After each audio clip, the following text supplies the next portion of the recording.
Salut à tous, petite vidéo très rapide pour vous parler des couloirs de passage quand on monte une micro-ferme, que ce soit en hydroponie, en terre, c'est à peu près le même concept. Couloir de passage, on se dit distance, là où les humains vont passer, donc là à peu près 80 cm, avec une cagette, avec une brouette, des choses comme ça. Quand on dessine son petit plan de ferme, c'est quelque chose auquel on réfléchit. Mais quelque chose auquel on ne réfléchit pas, c'est que les plantes prennent de l'espace. Vous voyez par exemple, au fond de ce couloir de passage, ce cresson, cet oxalis qui dégouline et qui me prend de l'espace. Et là, si je passe avec une brouette, je les arrache. Suivez-moi, nous allons voir que ça devient encore pire entre les rangs, parce qu'ici, donc on a des chambres de culture qui sont espacées en soi de 70 cm, ce qui est beaucoup pour un couloir de passage déjà. Et là, si on prend de cresson à cresson, on n'a plus que 30 cm. Donc c'est pour se rendre compte que certaines plantes, quand on va les configurer, ça va prendre de la place. Et c'est quelque chose, si on passe avec une cagette, du coup, on ne passe plus. Je vais continuer à vous en montrer d'autres exemples. Là, on a un exemple magnifique sur cette capucine débordante. Bon, elle n'est pas très belle parce qu'on vient de couper toutes les feuilles parce qu'on vend nos feuilles de capucine. Donc on a vendu 1,5 kg hier. Donc on a dû couper beaucoup de feuilles de capucine. C'est pour ça qu'elles ont l'air d'avoir pris un petit coup de... Bref, et du coup, vous voyez comme elle déborde sur ce couloir, ne laissant plus que 12 cm pour passer, c'est pas beaucoup. On continue, la roquette ça va, elle se tient bien. Voilà. Ici pareil, on a un persil qu'on laisse monter en fleurs pour pouvoir récupérer les graines.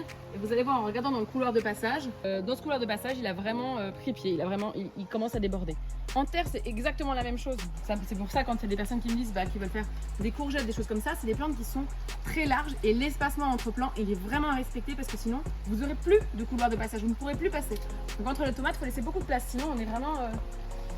en train de se faufiler, de devoir les pousser et c'est contraignant. Quand on travaille dans une serre, on a besoin d'avoir cet espace-là pour travailler de façon confortable.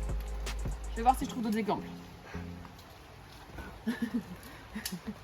Ces oxalis qui sont délicieuses et qu'on produit et qu'on vend, et pareil, en fait, c'est un mur. C'est-à-dire que je peux même pas les rentrer. Donc on avait dit qu'on avait 70, j'ai plus que 35. Donc heureusement, mine de rien, que j'avais prévu 70, je peux encore passer. Mais il fallait pas que je prévoie 10 cm de moins parce que sinon là, je passe plus.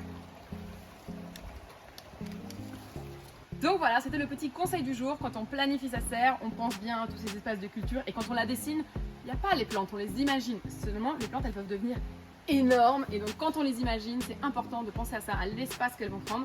Et à quand même se garder un couloir de passage, une zone de production qui soit confortable pour le maraîcher, pour qu'il puisse travailler dans des bonnes conditions, sans arracher les plantes. Parce que chaque fois on culpabilise, on se dit « Oh non, la pauvre, je lui ai arraché une feuille !» Voilà. J'espère que vous aurez trouvé ça utile. Je vous souhaite une belle journée, une belle saison, plantez plein de plantes. Et puis s'il y en a trop, vous les déterrez et vous les offrez à vos voisins, ça fait toujours plaisir. Parce que j'ai soif, et l'oxalis ça coupe la soif.